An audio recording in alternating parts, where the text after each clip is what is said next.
হচ্ছে বাপের জিনিস নিয়ে নিবে। 600 বছর আগের মসজিদ, 1200 বছর আগের মসজিদ, আমার বাপ দাদুদের তৈরি করা মসজিদ। এই মসজিদ নিজের জান থাকতে কারো হাতে তুলে দিতে চায় না, চায় না, চায় না।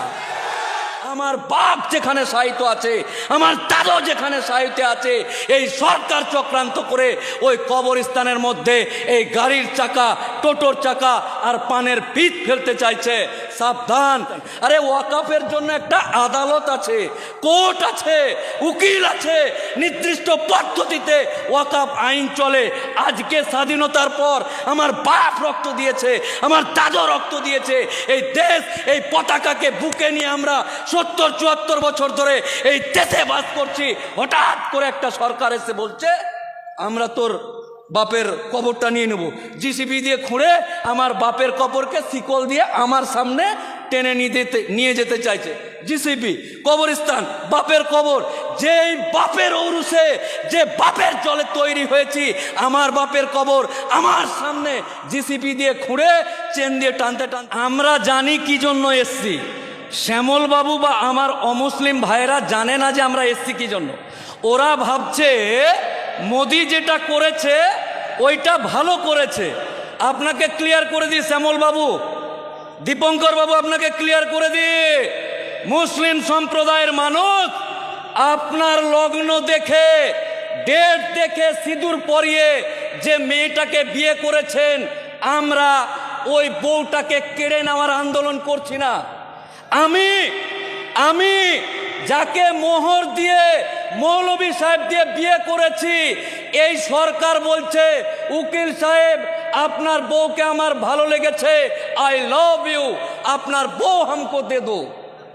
ঠিক তেমনি আমার বাপের, আমার পূর্বপুরুষের দেওয়া জমিতে ওয়াকফ সম্পত্তিকে বলছে এই জমিগুলো আমাদেরকে দে।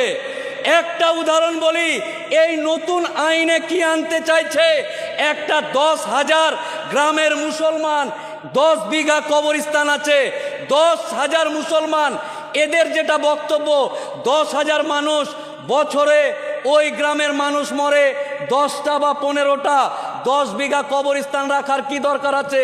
মুসলমান সমাজ, আমার বাপ দাদুরা নবাবের ছেড়ে যাওয়া বংশধর, কবরস্থান নিব চাচাজি, আপনার জমি অনেক আছে, আমাদের এলাকায় কবরস্থান, যে কবরটাতে মাটি দিই জল উঠে যায়, আল্লাহ আপনাকে সম্পত্তি দিয়েছে, কবরস্থানের জন্য জমি দেন। বলল ঠিক আছে, যা নিয়ে নে। তো আমরা নবাবের ছেড়ে যাওয়া বংশধর কৃপণতা না করে কবরস্থান করেছি 10 বিঘার, মাজার করেছি 100 বিঘার, মসজিদ করেছি 600 বিঘার। এই সম্পত্তিগুলোতে এই আইনে বলছে একটা গ্রামে 10,000 লোক, 10টা 20টা মরে, ফালতু ফালতু দামি জায়গাগুলো কবরস্থান করে রেখে দিয়েছে।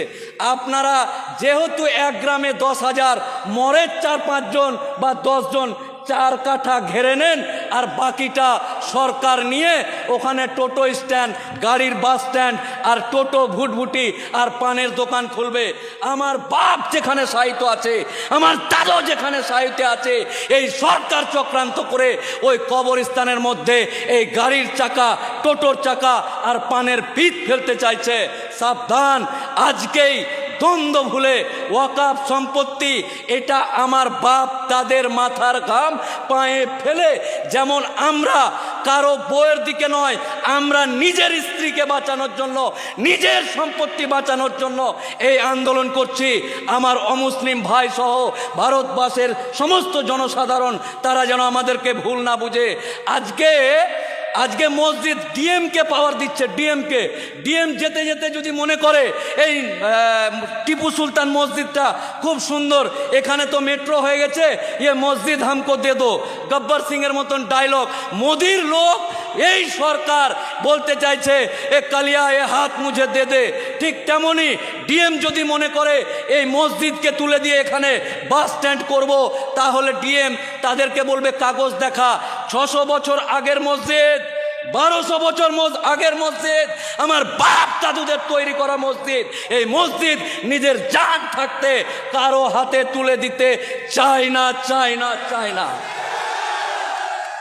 প্রত্যেকটা মুসলিম সম্প্রদায়ের ধর্মাবলম্বী মানুষদেরকে বলছি, আপনাদেরকে বলছি, যেমন শ্যামল বাবু না জেনেই ওয়াকাফ মানে বাপের সম্পত্তি মনে করছে, মোদি দিচ্ছে ভালো কথা, এই মুসলমানদের কাছে এত কেন থাকবে, আমরা নিয়ে নিব, মনে হচ্ছে বাপের জিনিস নিয়ে নিবে।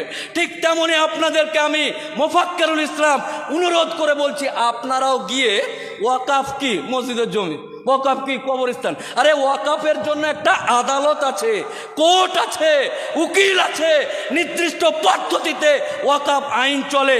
আজকে স্বাধীনতার পর আমার বাপ রক্ত দিয়েছে, আমার দাদা রক্ত দিয়েছে, এই দেশ, এই পতাকাকে বুকে নিয়ে আমরা ৭০-৭৪ বছর ধরে এই দেশে বাস করছি। হঠাৎ করে একটা সরকার এসে বলছে আমরা তোর বাপের কবরটা নিয়ে নেব, জিসিবি দিয়ে খুঁড়ে আমার বাপের কবরকে শিকল দিয়ে আমার সামনে টেনে নিয়ে যেতে চাইছে। জিসিবি, কবরস্থান, বাপের কবর, যেই বাপের ঔরসে, যে বাপের জলে তৈরি হয়েছি, আমার বাপের কবর আমার সামনে জিসিবি দিয়ে খুঁড়ে চেন দিয়ে টানতে টানতে নিয়ে যাচ্ছে। তাই ব্রাদার ইসলাম, এই মহা সমাবেশে আপনাদেরকে একটাই কথা বলছি, আপনারা নিজেই আগে জানুন ওয়াকাফ কি, কেন, কার, কিভাবে এসছে আর কি করতে চাইছে। কারণ আমার চাস্তো ভাইকে জিজ্ঞাসা করছে শ্যামল বাবুর ছেলে দীপঙ্কর, কলকাতায় কি হয়েছিল রে, ওয়াকাফ ওয়াকাফ ওয়াকাফ, হ্যাঁ আমিও জানি না, তাহলে নিজেও জানে না, ওও জানে না, ভুল বার্তা যাবে। তাই আমরা আগে জানবো ওয়াকাফ কি জিনিস। আগামী দিন যে কোনো রাজনৈতিক দ্বন্দ্ব ভুলে গিয়ে তৃণমূল করা মুসলমান, কংগ্রেস করা মুসলমান, আইএসএফ করা মুসলমান, পয়সার লোভে বিজেপি করা মুসলমান, সবাইকে রাজনৈতিক চাদর খুলে দিয়ে ওয়াকাফের কথা হবে। তৃণমূল থাক, কংগ্রেস থাক, সিপিএম থাক, আইএসএফ থাক, চল বাপের কবর বাঁচাতে হবে। নারায়ে তাকবীর, নারায়ে তাকবীর। আপনারা সকলেই আগামী দিন রাজনৈতিক দ্বন্দ্ব হবে কিসের জন্য? আমার এলাকার রাস্তা হয়নি, স্কুল নাই, এগুলো যেখানে কোরআনের কথা হবে, আল্লাহর কথা হবে, জাত, কম, ধর্ম, ভাই, মুসলমানের কথা হবে। কোনো রাজনৈতিক দ্বন্দ্ব ভুলে গিয়ে আমার যে সমস্ত দায়িত্বশীল ব্যক্তিরা আছে, যেখানে ডাকবে আপনারা উপস্থিত হবেন ইনশাআল্লাহ। কোনো কাহিনী চলবে না, কোনো কাহিনী চলবে না, এক কথায় লাভবাহিক বলে উপস্থিত হতে হবে। সবাইকে আমার ভালোবাসা, শুভেচ্ছা জানিয়ে মহান আল্লাহ তাআলা এই মানুষদের উপর, এই মুসলিম সমাজের উপর যেন আমাদের ভুলের কারণে রহমত না উঠে নেয়, মহান আল্লাহর দরবারে এই আরজি রেখে প্রত্যেকের সুস্বাস্থ্য কামনা করে আমি আমার বক্তব্য শেষ করছি। আসসালামু আলাইকুম ওয়া রাহমাতুল্লাহি ওয়া বারাকাতুহু। শুকরিয়া। আমাদের